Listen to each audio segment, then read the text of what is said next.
Marcha humana, definida como el paso bípedo que utiliza la raza humana para desplazarse de un lugar a otro con bajo esfuerzo y mínimo consumo energético.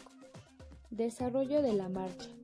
El recién nacido ya presenta el reflejo primitivo de marcha que dura hasta los 2 primeros meses aproximadamente. Inicialmente, el niño recién nacido solo puede levantar y girar la cabeza por instantes en decúbito ventral entre los 3 y 4 meses de vida. Hacia los 6 meses es capaz de sostenerse en decúbito ventral sobre una sola extremidad superior y rotar el tronco para intentar alcanzar un objeto. Posteriormente intenta arrastrarse y gatear. A los 8 meses transfiere carga en todas las direcciones entre sus 4 extremidades y logra girar la cabeza con gran facilidad en posición cuadrúpeda. A los 10 meses, desde esta posición, logra extender las rodillas en preparación para la posición bípeda. Una vez que logra extender las caderas, rodillas y tronco, podrá incorporarse. Hacia los 6 meses de vida logra la posición bípeda desde la posición sedente al inclinar el tronco hacia adelante y apoyar sus manos. A los 12 meses consigue ponerse de pie desde la posición de semiarrodillado. A los 13 meses camina en amplia base de sustentación.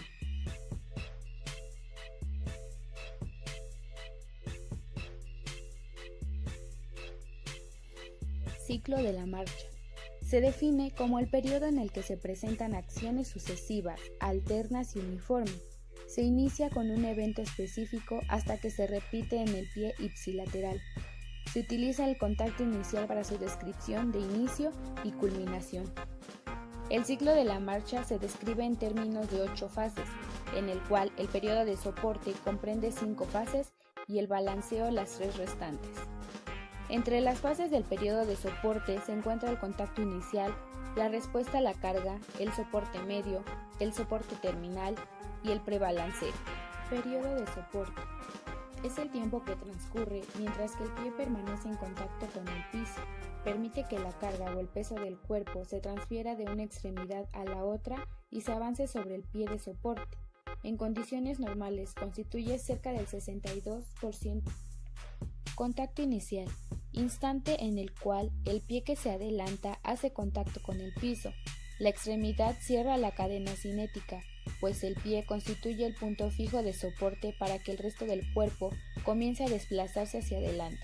La región de impacto es el talón. Se considera la fase para registrar el inicio y la culminación de un ciclo de marcha. Respuesta a la carga. Es el intervalo en el que el pie hace contacto total con el piso y el peso corporal es soportado totalmente por esta extremidad. Representa cerca del 10% inicial del ciclo de la marcha y durante su desarrollo se presenta el primer doble soporte. Soporte medio. Se inicia cuando la extremidad contralateral pierde contacto con el piso y el peso del cuerpo se transfiere a lo largo del pie hasta que se alinea con la cabeza de los metatarsianos. El pie como punto fijo permite que el peso corporal se desplace progresivamente hacia adelante, gracias a la rotación de la tibia sobre el pie estático. Representa del 10 al 30% del ciclo y coincide con el primer 50% del soporte simple. Soporte terminal. Una vez que el peso corporal se encuentra alineado con la cabeza de los metatarsianos, el talón se levanta para desplazar el peso hacia los dedos y transferir la carga al pie contralateral, el cual entra en contacto con el piso. Dura del 30 al 50% del ciclo de la marcha y representa el otro 50% del soporte simple. Prebalanceo. Es la fase de transición entre el periodo de soporte y el periodo de balanceo. Se inicia cuando el pie contralateral entra en contacto con el piso y termina cuando el pie ipsilateral despega del piso. Durante el prebalanceo, el peso corporal es transferido totalmente de una extremidad a la otra. La ipsilateral se descarga por completo, mientras la contralateral recibe la carga. Representa del 50 al 62% del periodo de soporte. De forma simultánea, al comenzar, se presenta el segundo doble soporte.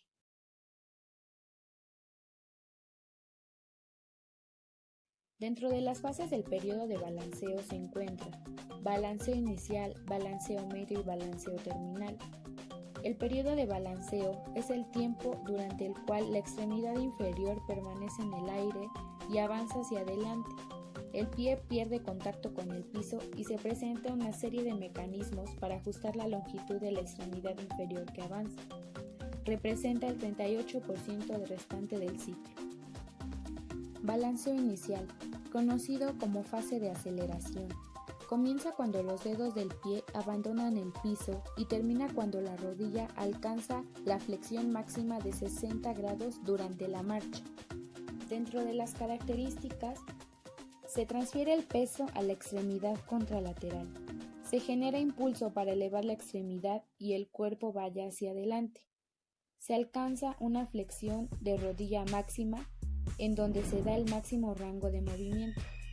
Constituye el 13% como actividad sola y del 62 al 75% de la marcha total. Balanceo medio.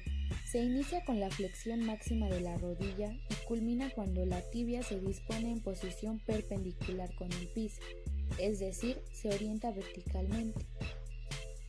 Constituye el 10% como fase unitaria y del 75 al 85% de la marcha total. Balanceo terminal o desaceleración. Se inicia en la posición vertical de la tibia, continúa a medida que la rodilla se extiende completamente y termina cuando el talón hace contacto con el piso. Como fase única representa el 15% y del 85 al 100% como marcha total. El examen de la marcha debe permitir la cuantificación de parámetros temporales y espaciales que proporcionan una descripción básica de la marcha de una persona. Sus resultados facilitan la relación de datos obtenidos en la evaluación y la identificación de deficiencias corporales y limitaciones, así como la realización de un diagnóstico. Entre los parámetros temporales que pueden valorarse con relativa facilidad en el examen por observación son el ciclo de la marcha, periodo de paso, periodo de soporte, periodo de balanceo, frecuencia o cadencia, velocidad y la aceleración final. Periodo de paso, referido al intervalo de tiempo entre el contacto inicial de un pie y el mismo evento del pie contralateral.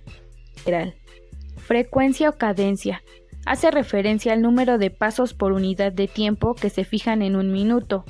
La frecuencia determina el ritmo y la rapidez de marcha que autoselecciona toda persona cuando camina naturalmente. Varía de acuerdo con la longitud de las extremidades, el peso corporal y la habilidad para caminar, y disminuye con el proceso de envejecimiento. Velocidad. Es la relación de la distancia recorrida en la dirección de la marcha por unidad de tiempo. Indica la habilidad para caminar.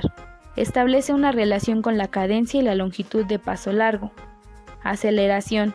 Es el cambio en la velocidad.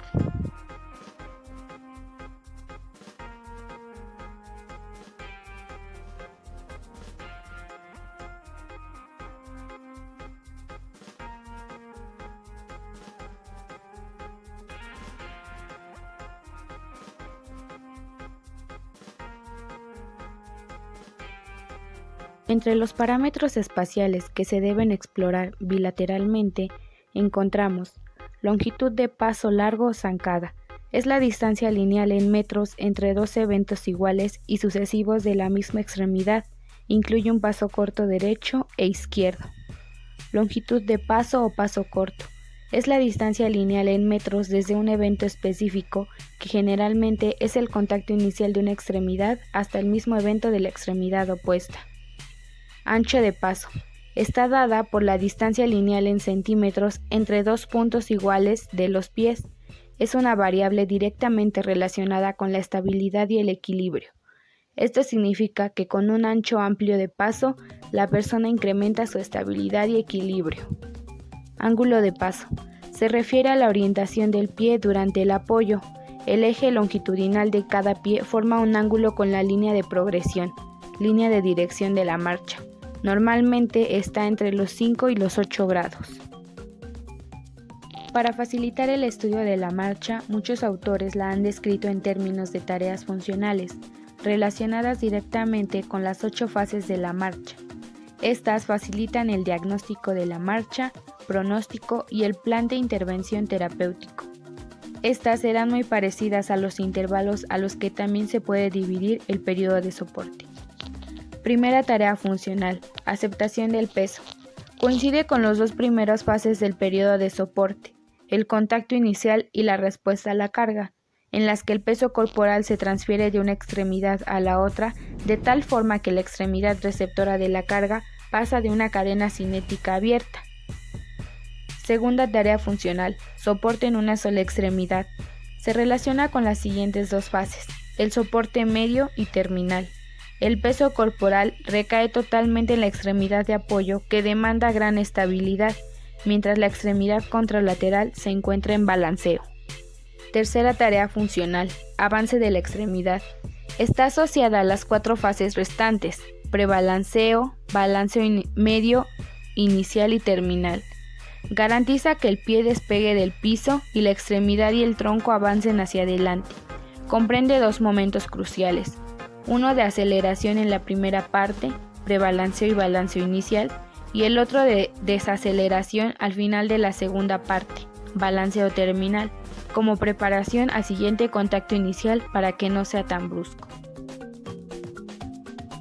Aunque la ubicación del centro de gravedad varía en cada persona, de acuerdo con sus características antropométricas, se calcula que en el adulto se encuentra localizado por delante del cuerpo vertebral a la altura de la segunda o primera vértebra sacra.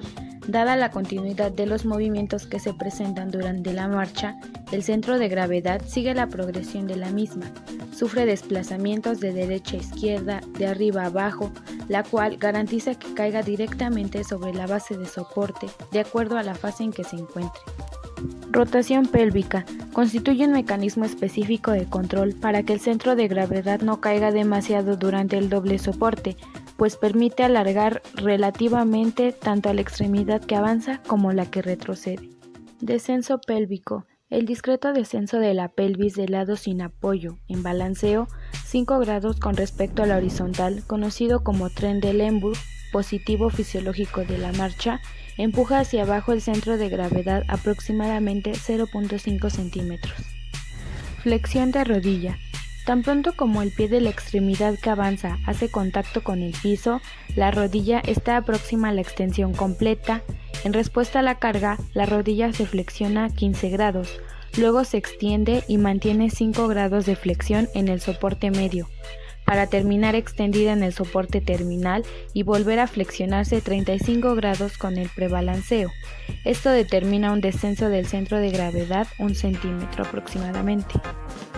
Geno valgo fisiológico: garantiza una pequeña base de sustentación y con ello un ligero desplazamiento del centro de gravedad 2.5 centímetros para que se ubique directamente sobre uno u otro pie sin un desplazamiento lateral mayor. Movimiento de rodilla, tobillo y pie: son movimientos coordinados, sincrónicos y conjuntos de la rodilla, el tobillo y el pie que suceden durante el periodo de soporte de la marcha y previenen cambios abruptos del centro de gravedad en sentido vertical. Contamos con 3 mecanismos de mecedora, del talón, tobillo y el antepié. Primer mecanismo de mecedora es del talón, que se encuentra presente durante el contacto inicial. Cuando comienza la transferencia del peso corporal de una extremidad a la otra, la tuberosidad del calcáneo durante un instante sirve de fulcro o eje para que el pie o la pierna se muevan hacia adelante. El primero en dirección del piso para ampliar la base de momentánea de soporte y la segunda en busca de seguir el avance secuencial del peso corporal para preservar la progresión de la marcha. Segundo mecanismo de mecedora es el del tobillo. Una vez que el pie se apoya completamente en el piso, el eje mecánico del complejo articular del tobillo permite el desplazamiento corporal hacia adelante. Corresponde con las fases de respuesta a la carga y soporte medio. Tercer mecanismo de mecedora es el antepié, presente durante el soporte terminal cuando el peso corporal se alinea con las cabezas de los metatarsianos. El talón se levanta y toma como eje las articulaciones metatarsofalángicas que aseguran la transferencia de peso hacia los dedos y a la otra extremidad. Otro elemento significativo en el estudio de la marcha es la movilidad articular. El análisis de la movilidad articular en el plano frontal y en el transverso demuestra que la articulación coxofemoral durante el contacto inicial y la respuesta a la carga se mantienen en posición neutra respecto a la abducción y aducción y entre 3 y 5 grados de rotación externa. En la fase de soporte medio, la cadera se encuentra en 5 grados de aducción y posteriormente 10 grados de abducción, hasta la posición neutra en 2 a 3 grados de aducción pura. En el soporte medio y terminal, rota internamente conservando 2 grados de rotación externa. Hacia la fase de prebalanceo y balanceo inicial, la cadera rota externamente hasta los 12 o 15 grados. En el balanceo medio, rota hacia adentro hasta alcanzar la posición neutra, o 2 grados de rotación externa, y luego en el balanceo terminal conserva de 2 a 5 grados de rotación lateral. En el plano frontal, la articulación de la rodilla es relativamente estable y presenta mínimos movimientos en abducción y aducción respectivamente. Durante el periodo de soporte y balanceo, los movimientos de rotación en el plano transverso están íntimamente relacionados con los movimientos de flexión y extensión de rodilla. Las articulaciones del tobillo y la calcáneo-astragalina juegan un papel fundamental en la orientación del pie y la adaptación de la bóveda plantar a las irregularidades del terreno durante la marcha. En el periodo de soporte amortigua la carga cuando el peso se transfiere de una extremidad a la otra. Durante el contacto inicial, la respuesta a la carga y el soporte medio, se presenta una inversión progresiva del pie entre 3 y 7 grados. Sobreviene una inversión que favorece la estabilidad del pie al final del periodo de soporte. Una vez que la extremidad pierde contacto con el piso, el pie regresa pasivamente a la posición neutra. En el periodo de soporte, el retropié tiende a orientarse en cierta dirección, mientras el antepié tiende a orientarse en dirección opuesta con un propósito compensador y estabilizador. Análisis de la amplitud del movimiento en las articulaciones de las extremidades inferiores en el plano sagital durante las fases de la marcha normal en el periodo de soporte. Contacto inicial. La cadera se encuentra con una flexión de 30 grados. Mientras tanto, la rodilla, el tobillo y las articulaciones metatarsofalancicas se encuentran neutras. Respuesta a la carga. La cadera se encuentra con una flexión de 30 grados, la rodilla con una flexión de 15 a 20 grados, el tobillo hace una plantiflexión que va de los 10 a los 15 grados y las articulaciones metatarsofalancicas se encuentran neutras.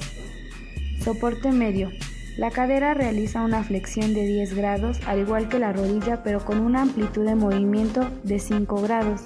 El tobillo se encuentra con una dorsiflexión que va de los 5 a los 8 grados y las articulaciones metatarsofalancicas se encuentran neutras. Soporte terminal. La cadera realiza una extensión de 10 grados, 5 grados de extensión de cadera y 5 grados de rotación pélvica. La rodilla se encuentra neutra. El tobillo realiza una dorsiflexión que va de los 10 a los 12 grados. Las articulaciones metatarsofalancicas realizan una extensión inversa. Los metatarsianos se aproximan a las falanges 30 grados. Prebalanceo. La cadera permanece neutra. La rodilla realiza una flexión de 30 a 40 grados. El tobillo tiene una plantiflexión de 20 grados. Las articulaciones metatarsofalancicas realizan una extensión inversa, donde los metatarsianos se aproximan a las falanges 60 grados. Análisis en el plano sagital de la amplitud del movimiento en las articulaciones de las extremidades inferiores durante las fases de la marcha normal en el periodo de balanceo. Balanceo inicial.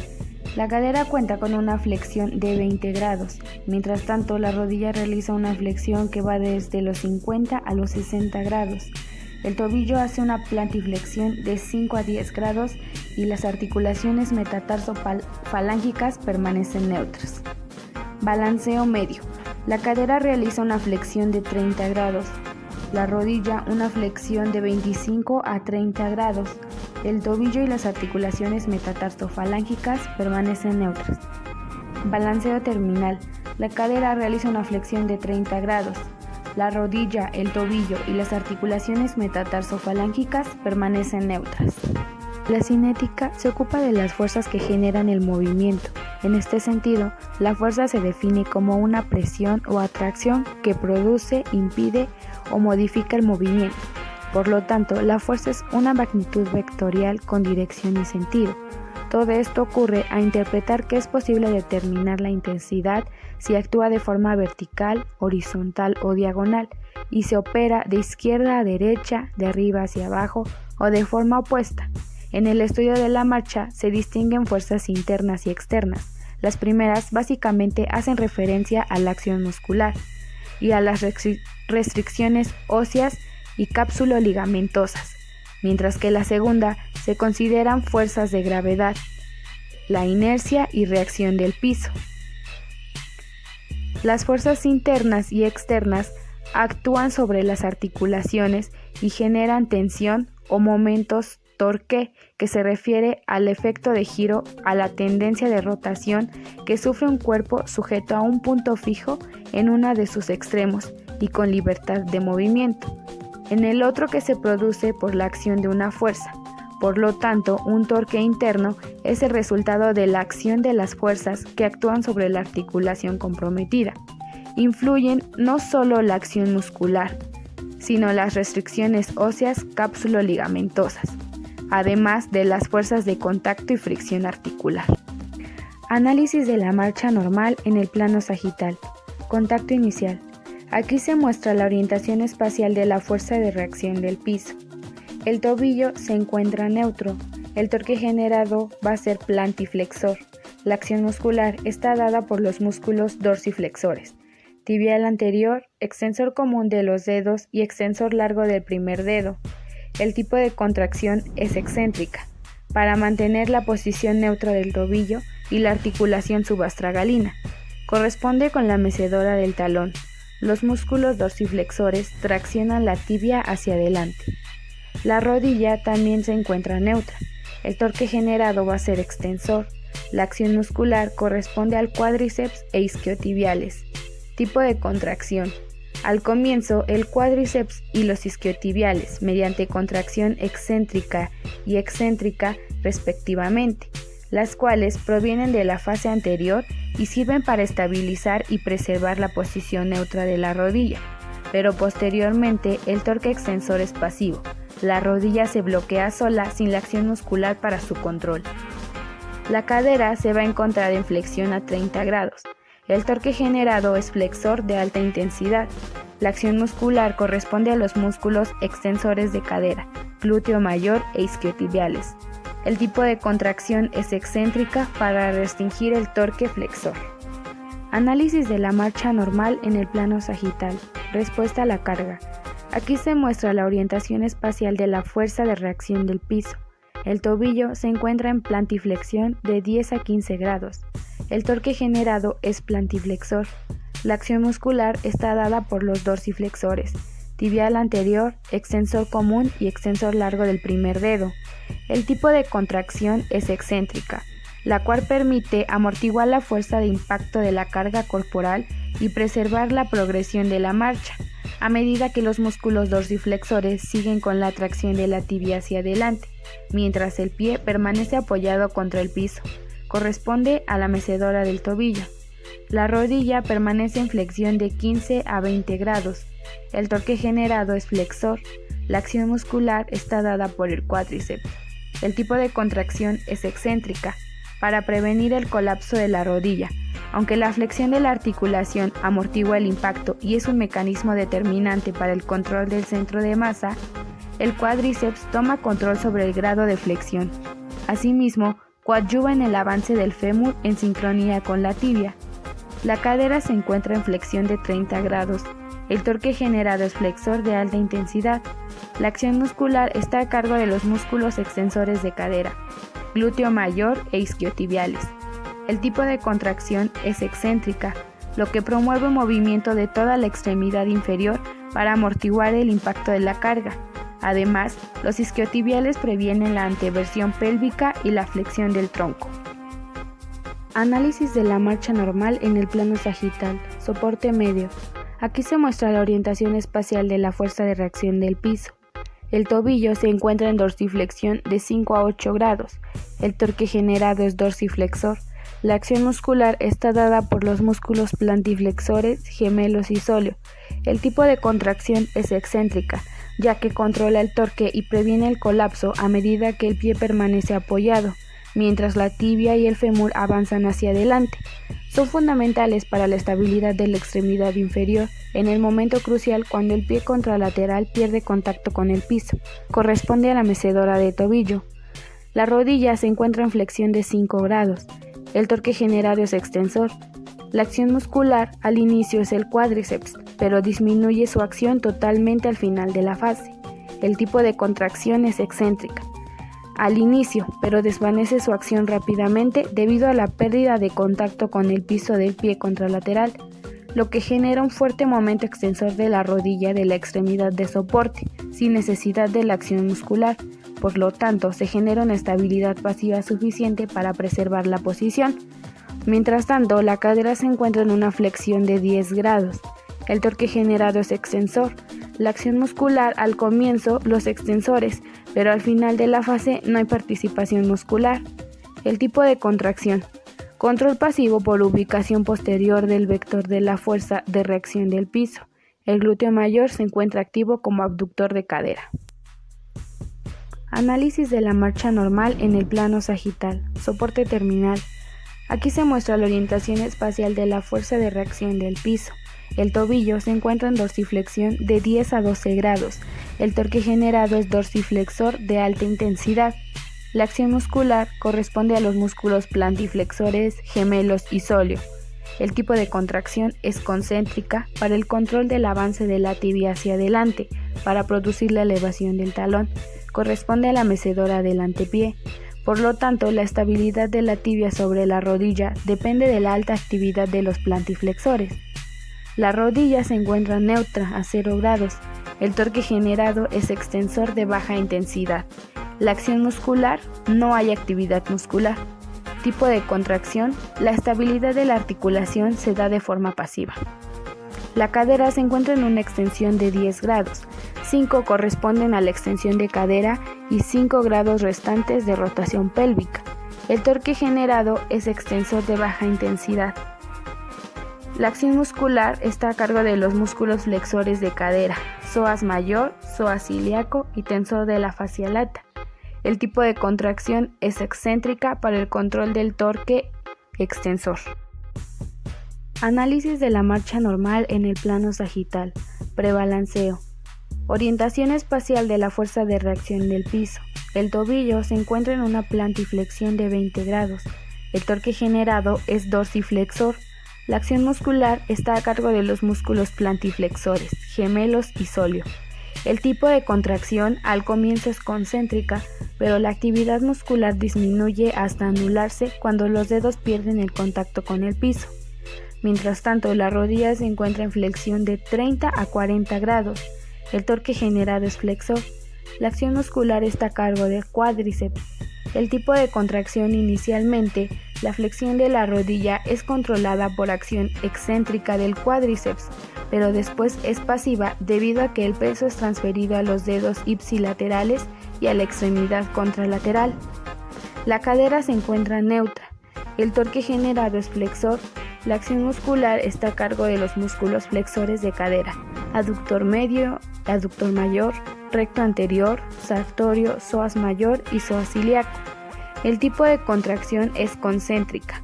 Además, la actividad de los flexores se favorece por el mismo torque generado. Análisis de la marcha normal en el plano sagital. Balanceo inicial. Aquí se muestra la orientación espacial de la fuerza de reacción del piso. El tobillo se encuentra en una plantiflexión de 5 a 10 grados. El torque generado es dorsiflexor. La acción muscular está dada por los músculos dorsiflexores, tibial anterior, extensor común de los dedos y extensor largo del primer dedo. La acción concéntrica de este grupo muscular inicia la dorsiflexión, la cual levanta el pie y en sincronía con la flexión de cadera y rodilla previene su arrastre. La rodilla se encuentra en una flexión de 50 a 60 grados, máxima amplitud de movimiento. El torque generado es flexor. La acción muscular está dada por la porción corta del bíceps crural, sartorio y recto interno del muslo. Al momento flexor de cadera generado por estos músculos favorecen la flexión de rodilla y con ello la separación del pie y el avance de la extremidad inferior. La cadera se encuentra en flexión de 20 grados. El torque generado es flexor. La acción muscular está a cargo de los flexores de cadera, psoas mayor, psoas ilíaco, sartorio, recto interno, recto anterior, aductor mediano y aductor mayor. La acción concéntrica de estos músculos promueve la aceleración angular en sentido de la flexión de las articulaciones de la cadera y la rodilla. Análisis de la marcha normal en el plano sagital. Balanceo medio. Aquí se muestra la orientación espacial de la fuerza de reacción del piso. El tobillo se encuentra neutro. El torque generado es dorsiflexor. La acción muscular está a cargo de los músculos dorsiflexores, tibial anterior, extensor común de los dedos y extensor largo del primer dedo. El tipo de contracción es concéntrica, para continuar el levantamiento del pie y alcanzar la posición neutra. Mientras tanto, la rodilla se encuentra con una flexión de 30 grados. El torque generado es extensor. La acción muscular está dada por los isquiotibiales. Inicialmente es un evento pasivo generado por la rápida aceleración de la extremidad en la primera fase de balanceo. Al final, comienzan a actuar de forma excéntrica para desacelerar la extensión de rodilla. La cadera se encuentra con una flexión de 30 grados. El torque generado es flexor. La acción muscular está dada por el psoas mayor y psoas ilíaco. El tipo de contracción es concéntrica, para continuar la flexión de cadera. Al final disminuye su actividad hasta anularla. Análisis de la marcha normal en el plano sagital. Balanceo terminal. Aquí se muestra la orientación espacial de la fuerza de reacción del piso. El tobillo se encuentra neutro. El torque generado es dorsiflexor. La acción muscular está dada por los músculos dorsiflexores, tibial anterior, extensor común de los dedos y extensor largo del primer dedo. El tipo de contracción es isométrica para preservar la posición neutra y preparar el siguiente contacto inicial. La rodilla se encuentra neutra, el torque generado es extensor. La acción muscular está dada por los músculos isquiotibiales y cuádriceps. La acción excéntrica de los isquiotibiales en la primera mitad de la fase desacelera la flexión de rodilla y favorece la estabilidad articular. En la segunda mitad, el cuádriceps se contrae concéntricamente para facilitar la extensión completa de la rodilla en acción sincrónica con la rotación pélvica para producir el alargamiento relativo de la extremidad inferior y preparar el próximo contacto inicial. Mientras tanto, la cadera se encuentra con una flexión de 30 grados. El torque generado es flexor. La acción muscular está a cargo de los músculos isquiotibiales, glúteo mayor y aductor mayor. El tipo de contracción. La acción concéntrica del grupo extensor desacelera la extremidad y controla la flexión de cadera como preparación para la siguiente fase. Movimientos del tronco durante la marcha. Durante el contacto inicial, el tronco realiza una flexión en el plano sagital y también una ligera extensión en el primer soporte simple. Asimismo, son evidentes los movimientos de rotación del tórax, estimado en 5 grados aproximadamente hacia cada lado. Si la pelvis de la extremidad inferior derecha rota hacia adelante durante el balanceo y el inicio del periodo de soporte, el tórax del lado izquierdo rota en esta misma dirección. Los músculos que presentan actividad son los paravertebrales. Estos mantienen erecto el tronco, así como los cuadrados lumbares, oblicuos y recto del abdomen. Mientras tanto, el hombro se mueve en un rango poco amplio, de 20 a 30 grados aproximadamente, de los cuales el 70 u 80% son en dirección de la extensión y los 20 o 30% restantes en flexión. Durante el balanceo posterior participan los músculos trapecio, redondo mayor, supraespinoso, deltoides medio y posterior y dorsal ancho. En el balanceo anterior siguen activos los músculos trapecio, supraespinoso, dorsal ancho, deltoides medio y posterior y la participación adicional del subescapular.